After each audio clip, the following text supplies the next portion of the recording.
Another story I heard about myself. This one happened in high school. We had this teacher in high school whose kid went to our high school. His name was Mr. McNamara, and his son Jake McNamara went to our high school. He was a sophomore when I was a senior, so he was 2 years behind me. And Mr. McNamara was an asshole. And one weekend, he and his wife decided to leave town, which you should never do if you're an asshole. And Jake McNamara decided to throw a party at the teacher's house. Hooray! And everyone around town heard about it, and we all got up individually and thought, okay, let's go over there and destroy the place. I walked into this party, everyone I had ever met was there, and everyone was drinking like it was the end of the world. People were drinking like it was the Civil War and a doctor was coming to saw our legs off.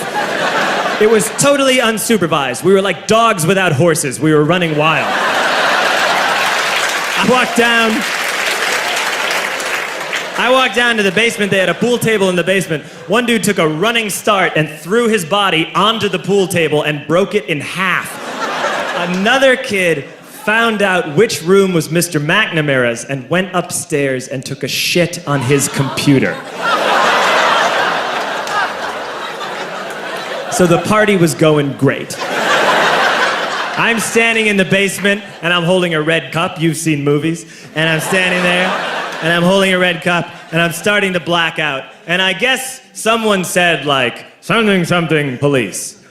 And in a brilliant moment of word association, I yelled, fuck the police! Fuck the police! And everyone else joined in. 100 drunk white children yelling, fuck the police. With the confidence of guys who have like already been to jail and aren't afraid of it anymore. You know, that like, I serve my nickel, you come and take me confidence. But white children. The reason someone had said something, something, police was because the police were there.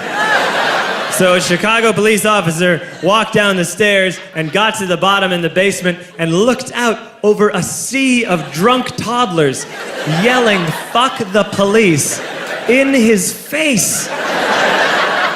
And he was almost impressed. He was like, wow. And then he leaned into his walkie-talkie and went, get the paddy wagon. And my friend John, who is now a father, this man now has a baby, he grabbed a 40, smashed it on the ground, and yelled, scatter! And everyone ran in a different direction. We all ran in different directions. It was like that scene in Ratatouille when the humans come in the kitchen and all the rats go in different ways. We all ran in different directions. I ran into the laundry room and I jumped up on the washing machine and I crawled out through a window into the backyard, and now I'm running through the backyard and there was this big chain link fence and I thought, I've never climbed a fence that high before. And then I woke up at home.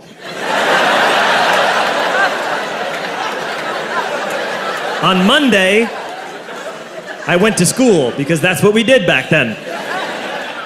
And I'm walking into the school building, and who do I see but Jake McNamara? And he says to me, hey, were you at my party on Saturday? And I said, no. You know, like a liar. And he said, things got really out of hand. Someone broke the pool table. Someone took a shit on my dad's computer. But the worst thing, he says, the worst thing is that someone stole these old antique photos of my grandmother, and my parents are freaking out about it. And I had that thought that only blackout drunks and Steve Urkel can have.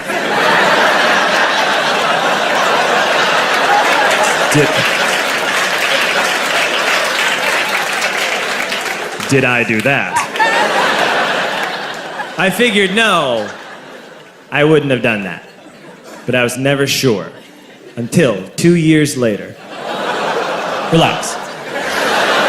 I'm playing video games with this kid named Alex that we also went to high school with. 2 years later, we've graduated by now. We're playing video games for a couple hours. And then Alex says to me, hey, come here, I want to show you something. And he takes me into his bedroom, and then he takes me into a side room off of his bedroom.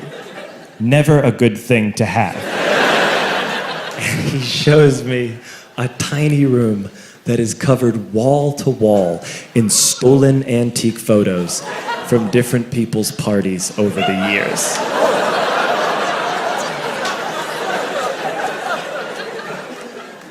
said, "Why?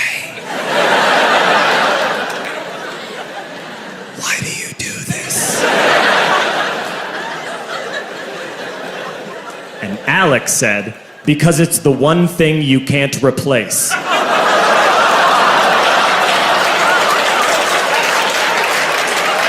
That's the end of that story, but how fucked up is that, right? That's crazy.